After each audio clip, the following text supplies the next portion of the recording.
नमस्कार मित्रों एवं प्रिय विद्यार्थियों। सीधी सटीक बात डॉक्टर रवि शर्मा मधुप के साथ मेरी इस वीडियो श्रृंखला में अभी तक आपने देखा हिंदी के संबंध में कुछ सामान्य बातें, जानकारियां और हिंदी का वैश्विक स्वरूप। जैसा कि मैं पहले भी बता चुका हूं कि हिंदी का वैश्विक स्वरूप दिल्ली विश्वविद्यालय के जेनरिक इलेक्टिव जो द्वितीय वर्ष के चतुर्थ सेमेस्टर में विद्यार्थियों के पाठ्यक्रम का हिस्सा है, उसको ध्यान में रखते हुए मैंने इन वीडियो को बनाया और इसीलिए थोड़ा विस्तार भी हुआ। उसमें 18 भाग मैंने इसके बनाए हैं और इसमें मैंने प्रयास किया है कि जो विद्यार्थियों का इस पूरे सेमेस्टर का जो विषय वस्तु है वह इसमें समाहित हो जाए। और इसमें बहुत सी ऐसी जानकारियां, बहुत सी ऐसी बातें भी हैं जो सभी हिंदी प्रेमियों के लिए, हिंदी सेवियों के लिए बहुत ही महत्वपूर्ण है जानना। उन्हें उनके लिए गर्व की बात है कि हिंदी किस तरह से पूरे विश्व में आगे बढ़ी है और पिछले 70 सालों में कैसे 5वें स्थान से बढ़कर पहले स्थान पर पहुंची है और किस प्रकार विदेशियों ने हिंदी को अपनाया और उन्होंने इसका अध्ययन किया। वहां अध्यापन चल रहा है 175 विश्वविद्यालयों में, बड़ी संख्या में विदेशी मूल के विद्वान हिंदी में साहित्य रचना कर रहे हैं। ऐसी बहुत सी बातें हैं जिन पर मैंने 18 भागों में चर्चा की है। आपको ये भाग पसंद भी आए हैं और आपने इसकी प्रशंसा की है और मेरा उत्साहवर्धन किया है, उसके लिए मैं आप सभी का आभारी हूँ। और इसमें थोड़ा सा मैंने विश्राम लिया 18 भाग पूरे होने के बाद, जैसे 18 अध्याय गीता के पूरे होने के बाद। इसी तरह का ये प्रयास मैंने किया था और थोड़े विश्राम के बाद अब मैंने पुनः इस कार्य को प्रारंभ कर किया है। और इस बीच हमारा महाविद्यालय Shri Ram college of commerce, जैसा कि आप जानते हैं, वहाँ भी कक्षाएं प्रारंभ हो चुकी हैं, परीक्षाएं भी शुरू हो गई हैं, उधर भी कार्य साथ साथ चल रहे हैं। और जैसा कि मैं पिछली कुछ कड़ियों से कर रहा हूँ, मैं अपने उन मित्रों का, साथियों का जो मेरा उत्साहवर्धन करते हैं, उनका नामोल्लेख मैं करता हूँ। और आज की इस कड़ी में भी मैं कुछ ऐसे ही नाम आपके सामने लेने जा रहा हूँ। सबसे पहले हमारे बहुत ही प्रिय मित्र भी हैं, छोटे भाई की तरह, खुशी खन्ना, जो LIC में कार्य करते हैं, बहुत कर्मठ, बहुत परिश्रमी। उनका मैं उल्लेख करूंगा। वे अपनी टिप्पणी देते हैं, उत्साहवर्धन करते हैं। इसी प्रकार हमारे मित्र हैं एडवोकेट ओम प्रकाश, उनका भी निरंतर उत्साहवर्धन मुझे प्राप्त होता है और हिंदी के प्रति उनका प्रेम बहुत ही महत्वपूर्ण है मेरे लिए।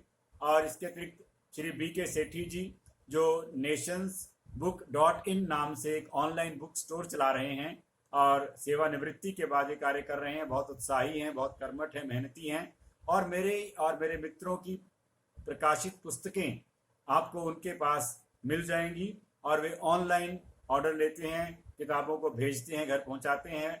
और आप मेरी कोई भी पुस्तक जिनका जिक्र मैं अभी तक कर चुका हूं, चाहे वह संघर्ष मीमांसा हो अंग्रेजी अनुवाद के साथ या मराठी अनुवाद के साथ हो, या अन्य मेरे व्यंग्य संग्रह बकरी कल्चर, अंगूठा छाप हस्ताक्षर, मेरे अन्य काव्य संग्रह बूंद बूंद बनती सरिता, या अन्य काव्य संग्रह में तीसरा काव्य संग्रह मैं ऐसा ही हूँ, या मेरा रेडियो धारावाहिक विरासत, या मेरी पत्नी डॉक्टर सुधा शर्मा पुष्प की पुस्तकें, मेरी बिटिया की पुस्तकें, मेरे अन्य मित्रों की पुस्तकें, वे सब nationsbook.in पर उपलब्ध हैं। और BK सेठी जी बहुत महत्वपूर्ण कार्य कर रहे हैं और परिश्रमी व्यक्ति हैं बहुत।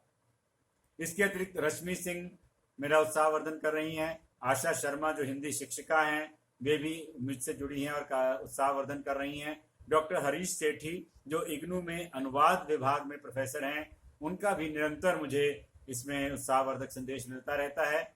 और संजय अग्रवाल हमारे बहुत अजीज मित्र हैं और रेडियो और दूरदर्शन में उन्होंने लंबा अनुभव कमाया, बहुत कार्य किया है, सालों साल किया है। और अभी उन्होंने अपना स्वतंत्र ब्लॉग लेखन का कार्य कर रहे हैं और बहुत ही सृजनात्मक व्यक्तित्व उनका मैंने देखा है, श्री संजय अग्रवाल।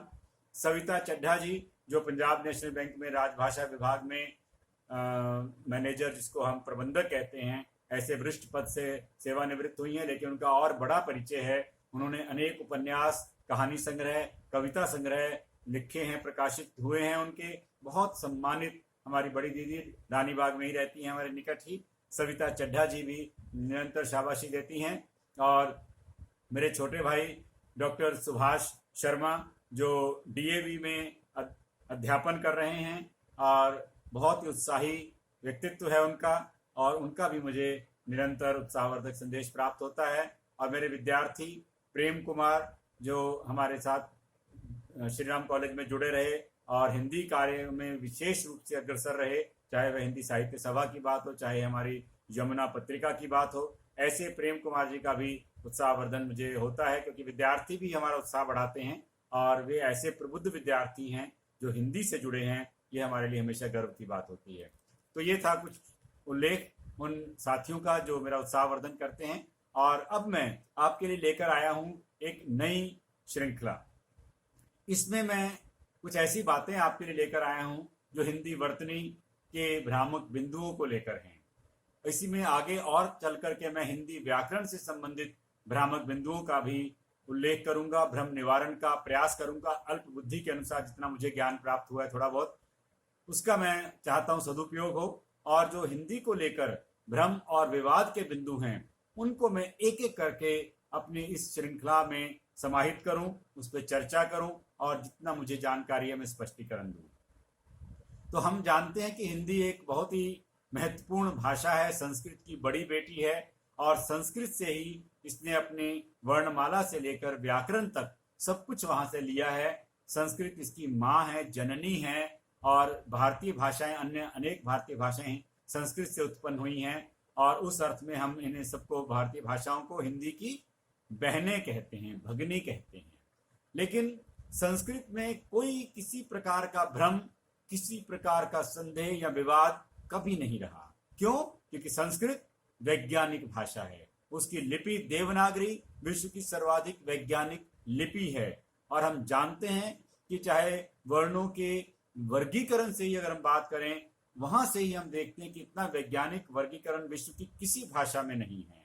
स्वर और व्यंजनों में वर्गीकरण, फिर व्यंजनों में भी उच्चारण स्थान के आधार पर वर्गीकरण, ये बहुत सी बातें हैं जो संस्कृत को एक बहुत महान, बहुत महत्वपूर्ण, समृद्ध भाषा बनाती हैं। उसी संस्कृत की बेटी हिंदी में हम पाते हैं कि भ्रम शुरू हो जाते हैं। उसके कारण कई हैं, मैं उधर नहीं जाऊंगा विस्तार से, लेकिन हम जानते हैं कि हिंदी को हमने इतना सहज रूप से अपनी भाषा के रूप में स्वीकार किया है। हमारी मातृभाषा है, 60 करोड़ से अधिक भारतवासियों की मातृभाषा है, 10 राज्यों की राज्य भाषा है। संविधान के अनुच्छेद 343 में इसको राजभाषा कहा गया है और ये भारत की राष्ट्रभाषा और संपर्क भाषा तो है ही, और ये विश्व भाषा भी बन रही है, जिसका उल्लेख मैंने पिछली कड़ियों में किया। तो ऐसी हिंदी को हमने इतना सहज रूप से, सरल रूप से स्वीकार कर लिया है कि हम कहते हैं कि हिंदी तो हमें आती है, हिंदी तो हम पढ़ने की विशेष आवश्यकता नहीं है। माता पिता भी कहते हैं कि अरे हिंदी तो आती है, तो अंग्रेजी पढ़।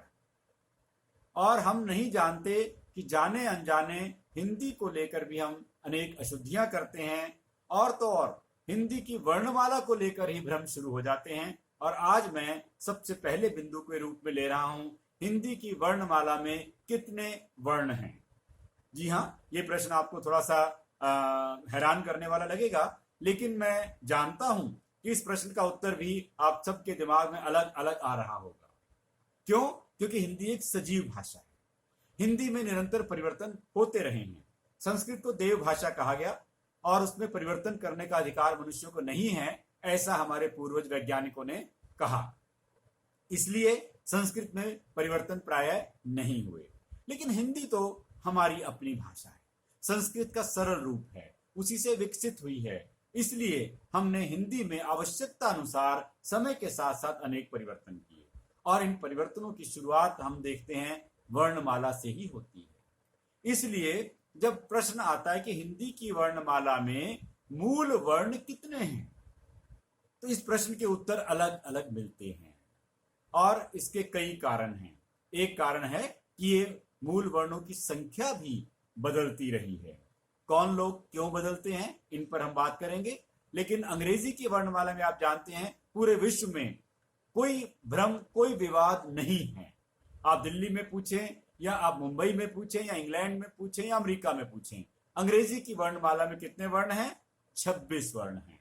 हालांकि मेरा ये मानना है कि ये 26 वर्ण 26 ना होकर अगर मैं कहूँ 78 हैं तो आप थोड़ा हैरान होंगे। लेकिन मैं कह सकता हूं कि हिंदी की तुलना में अंग्रेजी की वर्णमाला की ये 26 वर्ण 3 गुना कैसे हो जाते हैं। ध्यान दीजिए, ए जो पहला वर्ण है अंग्रेजी की वर्णमाला में, वह ए 3 प्रकार से लिखा जाता है। स्मॉल और कैपिटल आप मालूम है सब वर्णों के साथ अंग्रेजी में है। और इसमें भी अंग्रेजी की वर्णमाला में भी आपको ध्यान होगा कि जो स्मॉल लेटर्स हैं, वह जो ए है वह भी 2 प्रकार से लिखा जाता है, हाथ से लिखा हुआ और पुस्तक में छपा हुआ। और उसके बाद कैपिटल ए आ जाता है। और अगर हम चाहें इस डिजाइन और कैलियोग्राफी में लिखते हैं तो चौथा रूप भी आ जाता है ए का। तो अगर इस रूप तरह से देखें तो अंग्रेजी के 26 वर्ण भी 3 गुना तो हो ही जाते हैं, अगर 4 गुना ना भी माने तो। फिलहाल हम उधर नहीं जाएंगे क्योंकि वर्ण संख्या वहां निश्चित है। किसी को सुनाने के लिए कहिए, वह तुरंत ए से जेड तक पूरी वर्णमाला सुना देता है। हिंदी की वर्णमाला के साथ यह स्थिति नहीं है और यह कहीं ना कहीं हिंदी के विकास में एक बाधक तत्व भी बन रही है और हिंदी की वैज्ञानिकता पर प्रश्न चिन्ह भी लगाती है। तो मित्रों, मैं बात शुरू कर रहा हूं हिंदी की वर्ण संख्या में जो परिवर्तन हुए हैं उसको लेकर के। और आप देख सकते हैं कि जब मैं आज से लगभग 40 साल पहले जब विद्यालय में पढ़ने गया तो 1970 के दशक में हमने देखा कि हिंदी की वर्णमाला में मुझे जो वर्ण पढ़ाए गए वे कितने थे। और अगर मैं आपसे ये प्रश्न करूं कि हिंदी की वर्णमाला में कितने वर्ण हैं, तो मुझे पता है, अलग अलग कार्यशालाओं में मेरा अनुभव है, कोई बताता है 49 वर्ण, कोई बताता है 44 वर्ण, कोई बताता है 46 वर्ण, कोई बताता है 60 वर्ण या 51 वर्ण या 59 वर्ण या कोई 85 वर्ण। ये अलग अलग उत्तर क्यों हैं? इसके पीछे कारण है। जब मैं विद्यालय में पढ़ने गया था उस समय मुझे 49 वर्ण पढ़ाए गए थे। हो सकता है आप में से भी कईयों को 49 वर्ण पढ़ाए गए। और जब उन्हें स्वर और व्यंजन में वर्गीकरण किया गया, 13 स्वर और 36 व्यंजन पढ़ाए गए थे और 36 और 13 मिलकर के 49 हो जाते हैं। जब मैं पढ़ाना शुरू किया 1990 में मैंने, तब यह प्रश्न एक बार 10वीं की बोर्ड परीक्षा में आया था कि हिंदी की वर्णमाला में कितने वर्ण हैं। और मजेदार बात है कि उस समय की पाठ्य पुस्तकों में जो विद्यालयों में पढ़ाई जा रही थी उनमें भी यह वर्ण संख्या अलग अलग थी। कहीं 49 थे और कहीं 51 थे, कहीं 59 थे, इस तरह की संख्याएं थी। तो ऐसे में यह बात आई कि इसको लेकर के एक रूपता आवश्यक है। तो हिंदी में एक रूपता लाने, जिसे मानकीकरण कहा जाता है, यह कार्य करता है भारत सरकार के उच्चतर माध्यमिक शिक्षा संस्थान के अंतर्गत कार्यरत केंद्रीय हिंदी निदेशालय। वहां विद्वानों की एक समिति बनती है जो समय समय पर इन सारे बिंदुओं पर विचार करती है और मानकीकरण के अंतर्गत एक रूपता लाने का प्रयास करती है। उसी समिति ने जब अलग अलग समय पे बात हुई तो उस समय एक बार तय हुआ कि हिंदी की वर्णमाला में मूल वर्ण 44 माने जाएं। क्यों? अभी इस पर आगे चर्चा करेंगे, बहुत बड़ा विषय है ये और एक कड़ी में नहीं संभलेगा ये, इसलिए हम इसको आगे भी चर्चा जारी रखेंगे। तो 44 वर्ण की बात उस समय तय हुई कि हम बताएंगे विद्यार्थियों को कि हिंदी की वर्णमाला में 44 मूल वर्ण हैं, जिन्हें हम 2 हिस्सों में बांटेंगे, 11 स्वर और 33 व्यंजन। जब मैंने पढ़ना शुरू किया था तो 13 स्वर और 36 व्यंजन थे। अब ये 13 से 11 कैसे रह गए और जो व्यंजन जो थे वे 36 से 33 कैसे रह गए? क्या हमने कुछ व्यंजन या स्वर हटा दिए, कम प्रयोग करने लग गए, या उनके लिए कुछ और नियम बनाए गए? इस पर हम आगे चर्चा जारी रखेंगे। फिलहाल मैं आपके सामने लाना चाह रहा हूं कि बाद में 44 से बढ़कर के 46 मूल वर्णों की बात हिंदी की वर्णमाला में तय की गई। और अगर हम इसमें कुछ आगत ध्वनियों को, संयुक्त व्यंजनों को जोड़ देते हैं तो ये संख्या 60 हो जाती है। और जो परिवर्धित देवनागरी लिपि जो अन्य भारतीय भाषाओं के उच्चारणों को भी जोड़ती है, जिसमें हम चाहते हैं कि भारत की विभिन्न भाषी जो अन्य लोग हैं वे भी परिवर्तित देवनागरी लिपि के द्वारा अपनी बात लिख सकें और उनकी ध्वनियों को भी हम शामिल कर लें, तो यह संख्या 85 तक भी पहुंच जाती है। लेकिन जैसा कि आप जानते हैं कि हिंदी का विस्तार पिछले 70 सालों में हिंदी भाषी क्षेत्रों से बाहर हिंदीतर क्षेत्रों में भारत में और फिर विदेशों में भी हुआ। तो ऐसे में यदि कोई सुनेगा कि अंग्रेजी की वर्णमाला में तो 26 वर्ण हैं और हिंदी की वर्णमाला में 85 हैं, और अगर हम और संयुक्त व्यंजनों को जोड़ दें तो ये 105 या 107 तक भी जा सकते हैं। तो व्यक्ति घबरा जाएगा कि भैया मैं नहीं हिंदी सीखूंगा, इसमें तो इतने ज्यादा व्यंजन, इतने ज्यादा स्वर, इतने ज्यादा वर्ण हैं, कैसे सीखूंगा, बहुत कठिन है। जैसा कि हम कभी कभी जापानी या चीनी भाषाओं को सीखने के संदर्भ में कह देते हैं, क्योंकि वहां वर्णों की संख्या 200 से भी अधिक है। तो हमारा प्रयास था कि हिंदी अधिक से अधिक लोग सीखें। भारत के हिंदी तर प्रदेश, दक्षिण भारत के प्रदेश, पूर्वोत्तर भारत के प्रदेश, वहां भी हिंदी सीखी जाए, विदेशों में रहने वाले लोग भी हिंदी ज्यादा से ज्यादा सीखें। इस उद्देश्य से कहा गया कि हिंदी की वर्णमाला में मूल वर्ण 44 निर्धारित किए गए थे। 1990 के आसपास ये एक मत हुए थे विद्वान इस पे, लेकिन बाद में अब जो है हिंदी की वर्णमाला में मूल वर्ण 46 माने जाते हैं। इसमें कौन कौन से वर्ण हैं इन पर अभी मैं आगे बात करूंगा। और मूल वर्ण का मतलब है स्वर और व्यंजन। मूल वर्ण में हम केवल स्वर और व्यंजन की बात करते हैं। और आपको मालूम है कि हिंदी की वर्णमाला में ये वर्गीकरण अंग्रेजी के समान नहीं है। अंग्रेजी में तो आपको मालूम है जो स्वर हैं, जो वॉवल्स हैं, वे बीच बीच में आते हैं, ए ई आई ओ यू, वे किसी अलग क्रम में नहीं है। लेकिन हिंदी की वर्णमाला की यही विशेषता है जो देवनागरी से उसे मिली है कि स्वरों को अलग वर्गीकृत किया गया, व्यंजनों को अलग। स्वरों की संख्या जैसा मैंने अभी बताया, पहले 13 बताई गई और आज हम 11 की बात कर रहे हैं, और अभी हम भविष्य में हो सकते हैं 12 स्वरों की बात करें। व्यंजन की बात आती है तो जैसा मैंने बताया कि व्यंजन संख्या में भी मतभेद हैं। कुछ लोग 33 व्यंजन मानते हैं, कुछ 35 मानते हैं, कुछ 36 मानते हैं, कुछ 40 और 45 तक भी मानते हैं। अब निष्कर्ष रूप में मैं इस बात को रखना चाहूंगा कि हम अगर आज इस वीडियो के इस भाग में ये बताना चाहें या आप जानना चाहें कि ठीक है आपने बहुत लंबी चौड़ी बातें बता दी हैं, अब आप मुझे केवल इतना बताइए कि अब मैं अगर कोई मुझसे पूछे कि हिंदी की वर्णमाला में कितने वर्ण हैं, कितने वर्ण उसको मैं कहूं, किस वर्ण को मैं, किस संख्या को मैं मानक मानूं, तो मित्रों यह वर्ण संख्या अब जो है वह है 46। इसमें 11 स्वर और 35 व्यंजन मिल करके बनते हैं हिंदी की वर्णमाला के मूल वर्ण जो हैं 46। और मैं अभी आपको दिखाने जा रहा हूं इस बात को दूसरे तरीके से। आप देखिए,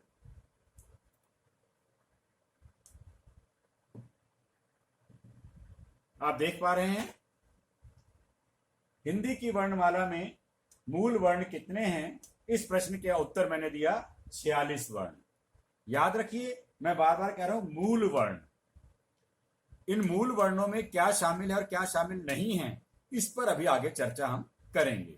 तो मूल वर्णों की जब हम बात करते हैं तो वर्णमाला को हमने 2 भागों में विभाजित किया है, स्वर और व्यंजन। अब अंततः जो इस समय मैं व्यक्तिगत बात नहीं कह रहा, ये बात जो है हमारी भारत सरकार की केंद्रीय हिंदी निदेशालय के द्वारा जो समिति बनती है विद्वानों की, उसके द्वारा जो स्वीकृत संख्या है मानक वर्तनी के अंतर्गत वह है 11 स्वर और 35 व्यंजन। इन 11 स्वरों को हम 2 भागों में बांटते हैं, ह्रस्व 4 और दीर्घ स्वर 7। प्लुत स्वर के बारे में मैंने प्रश्न चिन्ह लगा के छोड़ दिया है, इस पर भी हम आगे चर्चा करेंगे कि प्लुत स्वर कौन से हैं, कितने हैं, और ये पहले थे या नहीं थे, अब हैं कि नहीं है, इस पर हम अभी बात आगे करेंगे। इसी प्रकार व्यंजन के अंतर्गत जो 35 व्यंजन हैं उनको हम 3 वर्गों में, उच्चारण के आधार पर 3 वर्गों में बांटते हैं, स्पर्श व्यंजन, अंतस्थ और ऊष्म। स्पर्श पहले 25 माने जाते थे, संस्कृत के अनुसार 25 स्पर्श व्यंजन रहे हैं, और 25 4 मिलाकर के 33 होते थे। ये 33 और 11 मिलाकर के 44 भी होते थे, जैसा मैंने अभी बताया। लेकिन अभी ये स्पर्श व्यंजन 25 से बढ़कर 27 स्वीकार कर लिए गए हैं हिंदी की वर्णमाला में, जबकि संस्कृत की वर्णमाला में स्पर्श व्यंजन 25 ही थे। तो ये 2 कौन से आ गए, क्यों आ गए, इस पर हम बात करेंगे और अगली कड़ियों में। तो इस प्रकार आज हम केवल इतनी बात कर रहे हैं कि हिंदी की वर्णमाला में मूल व्यंजन 35 हैं, जिसमें 27 स्पर्श, 4 अंतस्थ और 4 ऊष्म। 27 जमा 4 31 जमा 4 35। और स्वर हैं 4 ह्रस्व और 7 दीर्घ, 4 और 7 11। 35 और 11 मिलके हो गए 46। तो इस प्रकार आज की इस कड़ी में हम इतनी ही बात यहां रखेंगे, इस पर चर्चा जारी रहेगी। क्योंकि बहुत से भ्रम, बहुत से परिवर्तन हुए हैं मानकीकरण के अंतर्गत, जो हमारे कुछ साथियों को नहीं पता होते हैं या आधा अधूरा ज्ञान होता है, या इन परिवर्तनों में जो नवीनतम स्थितियां हैं उसको लेकर के भी जानकारियों का अभाव होता है। और ये परिवर्तन 1966 से लगातार हो रहे हैं, 20-20 वर्ष के अंतराल में। 1966 के बाद 1986 में, उसके पश्चात 2006 में, और अभी 2019 में भी कुछ नवीनतम परिवर्तन हुए हैं।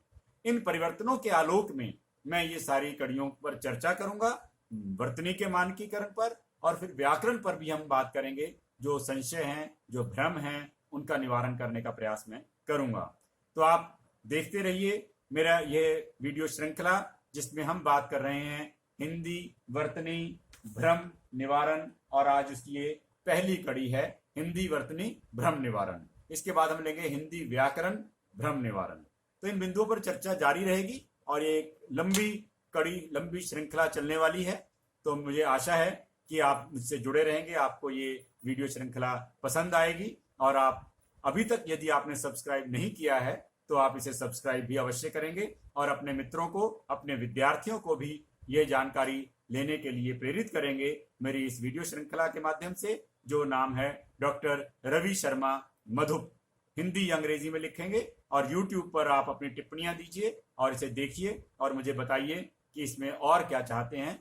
हालांकि आपके आने वाले प्रश्नों के उत्तर मुझे उम्मीद है कि मैं इसमें दे पाऊंगा। प्रश्न बहुत से हैं, 30 वर्षों के मेरे अनुभव में मुझे मालूम है कि कार्यशालाओं में मुझे शिक्षक साथियों से किस प्रकार की प्रतिक्रियाएं मिलती रही हैं। वे सारी की सारी मैं इसमें शामिल करूंगा अपने अनुभव को, और मैं आपकी जिज्ञासाओं का समाधान करता रहूंगा। फिर भी YouTube पर भी आप अपने प्रश्न लिख करके डाल सकते हैं, मेरा प्रयास रहेगा उनके उत्तर मैं देता रहूं। तो मित्रों, इसी के साथ आज की इस कड़ी को मैं यहीं रोकता हूं, और मैं चाहूंगा कि आप देखते रहिए अगली कड़ियां, और हम मिलेंगे फिर। तब तक के लिए नमस्कार। सीधी सटीक बात डॉक्टर रवि शर्मा मधुप के साथ।